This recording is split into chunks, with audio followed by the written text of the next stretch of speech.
Hi, and welcome everybody to another edition of the Winner's Circle Sports Betting Podcast. It's Friday, August 19th, and I'm joined today by Mr. Jesse Schul, who's going to be with us every Friday going forward. He's been with us the last couple of weeks. I hope you enjoyed his NFL regular season win totals projections.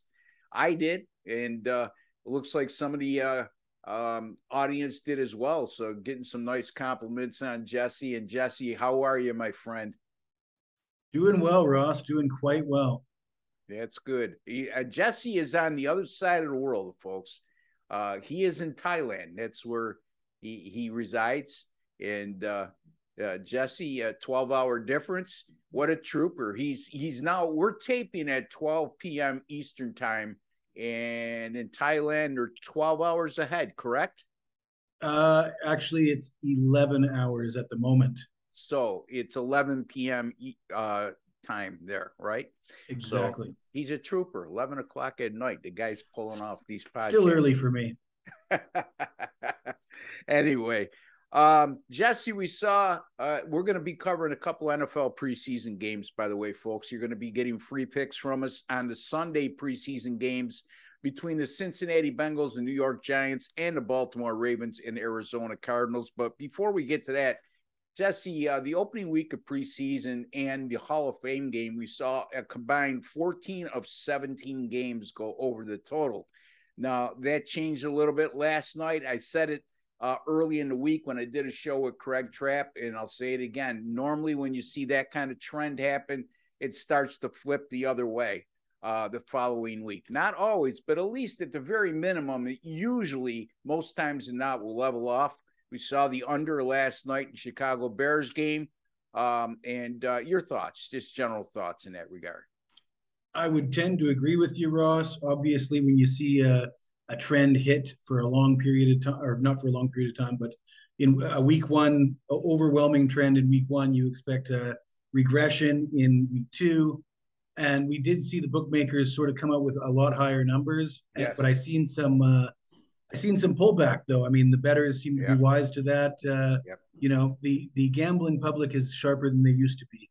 In the Oh, absolutely. past, we might have seen the bookmakers overcompensate with high numbers, and they would continue to bet it over, but not no more. Yeah.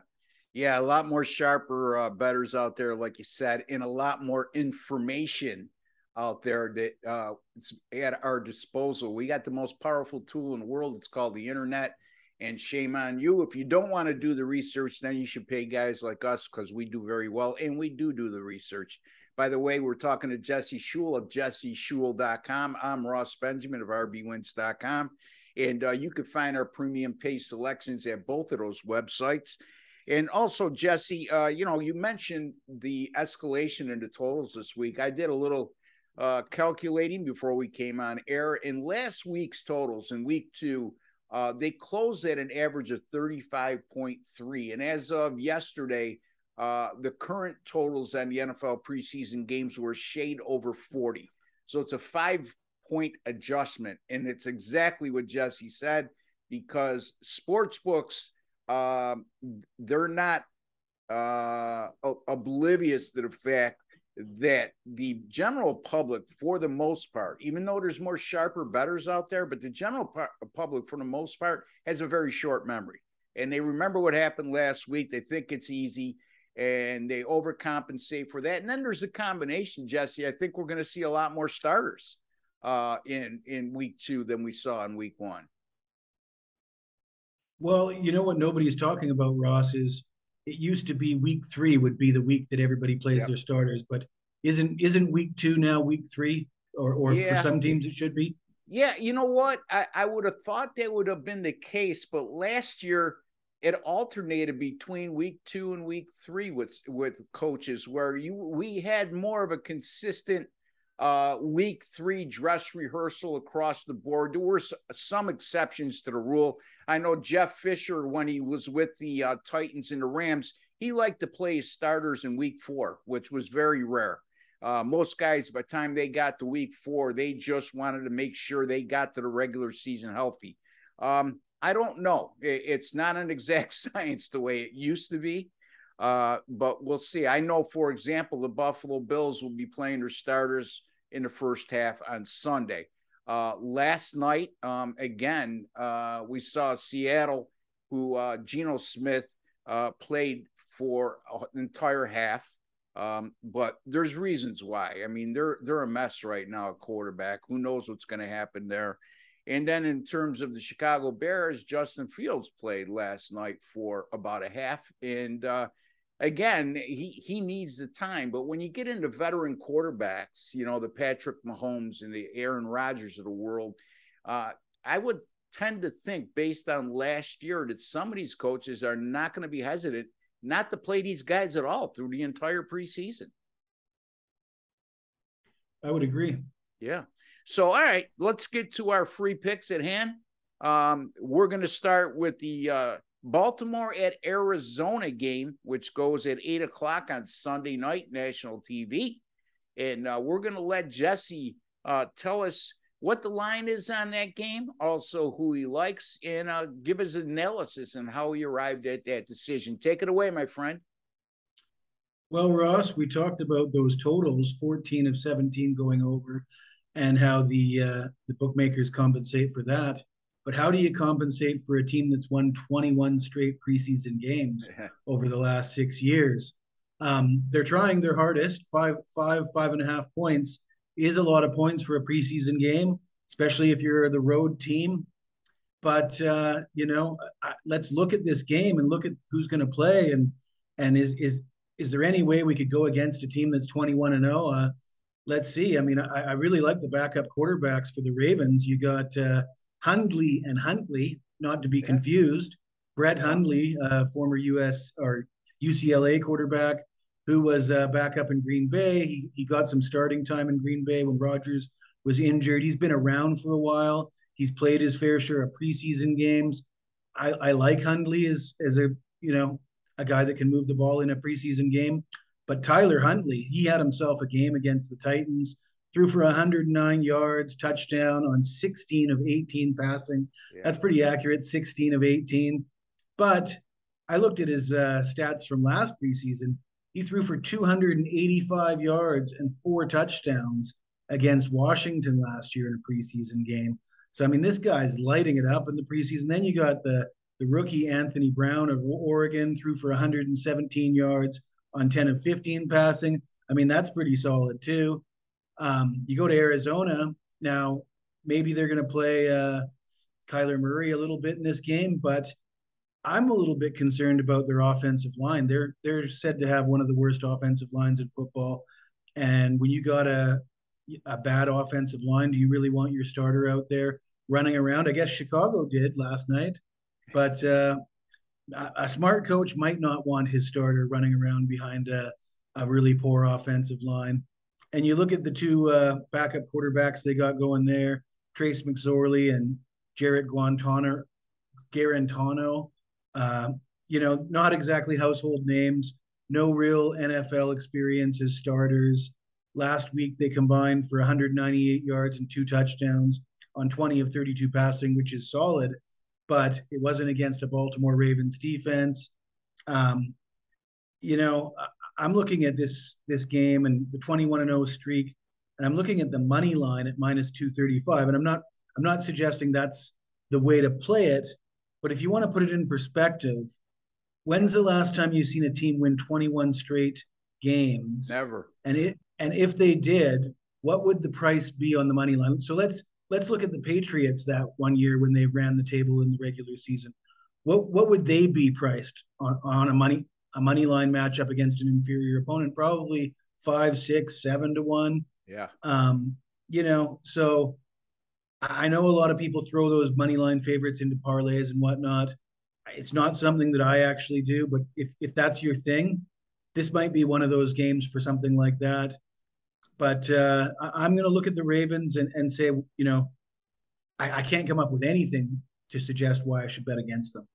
Yeah. Well, I mean, not only are they 21-0 straight up, but they're also 19-1-1 against the spread in those games. So they're not only winning, they're making a ton of money. And we joked a couple weeks ago and you said, hey, Ross, I think we missed the boat on Baltimore. I've been cashing in with them, but man, oh man, then they come out and they win again in the opening week of this preseason. And, you know, like I said, I joked around. John Harbaugh, their head coach, who's been there since 2008.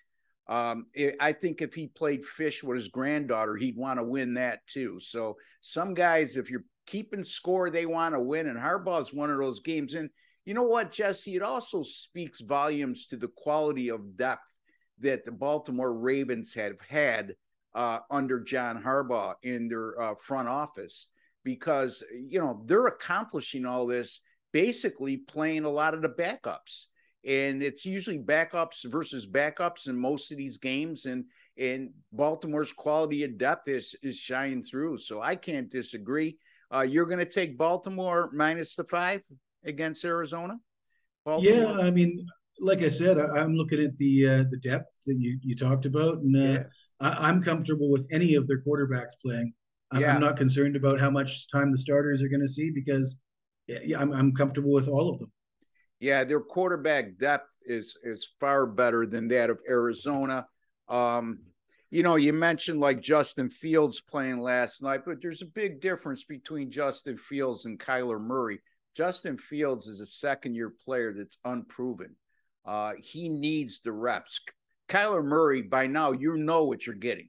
So, other than the fact that Kingsbury will play him because he wants the first team offense to be real sharp, I would not be shocked at all if he didn't play, but we'll see. And the line to me indicates he may not. I can't believe that Arizona would be a 5.5 to 6 point underdog if Murray they came out and said Murray's going to play for a half. So I agree with you, Jesse. It's tough to go against a team that's had the success in the preseason under the same head coach as the Baltimore Ravens had. I'm going to take a look at the Cincinnati at the Giants game, and that game will be played in the Meadowlands and 1 o'clock Eastern time start on Sunday. And right now, here's that number again. The Giants are minus 5.5. And I've always said, a wise man told me a long time ago, I shouldn't say I've always said, but he said you should always look to play a +5 or +5.5 dog in the NFL. That number and the numbers, when you run the numbers, it will bear out that at that 5 and 5.5 number, the NFL dogs have covered a lot in that situation. Now, this is the preseason, and you just can't no-brain your way through that. There has to be a lot more supporting info to just take that number of 5 and 5.5 and just use it as an underdog, which Jesse did not do, and I agree. There's no way that that's applicable to that game, Baltimore and Arizona. But I do think it's applicable here. I mean, this is a Cincinnati team that's coming off a 36-23 home loss to the Arizona Cardinals. The New York Giants, on the other hand, they were a 23-21 winner at New England. Now, I'm out to beat the number, and I look at head coaching trends in the preseason. I keep it simple, and that's the reason why I've had a lot of success in the NFL preseason over the years, folks. Under Zach Taylor, Cincinnati, their last 3 road games are 3-0 against the spread. They won 2 of the 3 straight up, and they're getting a nice number here. And I also use my database to look up preseason and betting trends and betting angles. I do have an angle on this game. Anytime you have a team playing in their second preseason game and they're a away underdog of 3.5 or greater, like the Cincinnati Bengals are, and they're coming off a loss by 3 points or more, and they're facing an opponent like the Giants coming off an away win, those NFL preseason away underdogs of 3.5 or greater have gone 16-0 against the spread since 1993, and they won 8 of those 16 games straight up. Like I like to always say, numbers don't lie and liars don't figure. And I'm taking the Cincinnati Bengals plus 5.5 over the New York Giants. And Jesse Shule, he likes the Baltimore Ravens -5 over the Arizona Cardinals on Sunday night. My game's Sunday afternoon. And folks, 5-1-1 right now with our NFL preseason picks, free picks on this channel, and including last night I cashed with the Chicago Bears as they 27-11 romp over Seattle. The game was not close start to finish, and they were a 3-point underdog to boot. So we're rolling along here, Jesse, with our NFL preseason picks, free picks, and we're also rolling along with our NFL preseason premium picks. Tell the folks what you got going on this weekend and how you've been doing of late, Jesse. I have been doing quite well. Yesterday was my first rough day in a long time, but I'm still hitting over 65% since July 1st, which Wow. I'm pretty proud of. July and August are my months. I tend to do quite well with the baseball and with the soccer and the CFL in these months.